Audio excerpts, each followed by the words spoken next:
Le deuxième ingrédient que je veux te parler, en fait, c'est le glyphosate.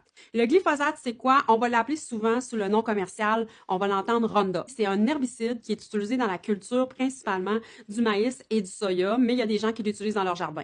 Vraiment pas recommandé, mais bon, ça se fait encore. Est-ce qu'il y a du glyphosate, cet herbicide-là qui est dangereux, qui a été reconnu comme potentiellement cancérigène par l'Organisation mondiale de la santé? Donc, il y a quand même des études qui commencent à sortir pour dire que ce produit-là est vraiment dangereux et cancérigène. Et en 2018, il y a une étude qui a été faite à Cornell pour tester les croquettes, voir s'il y avait du glyphosate dedans. Puis il y avait 100% des 18 croquettes testées qui avaient du glyphosate. Donc, oui, il y a un potentiel d'en avoir. Puis dans cette étude-là, c'était 100% des croquettes qui en avaient, ce qui était pas rien. Un autre truc qui est intéressant, c'est qu'on a testé les tissus de chiens et d'humains pour voir s'il y avait du glyphosate dans les tissus, parce que nous aussi, on va consommer du maïs et du soya. Et oui. Donc, on a des risques aussi d'avoir cet herbicide-là dans notre corps, dans nos tissus. Les chiens avaient 30 fois plus de glyphosate dans leur corps que les humains. Puis les chiens consomment majoritairement des croquettes. Fait qu'il y a un lien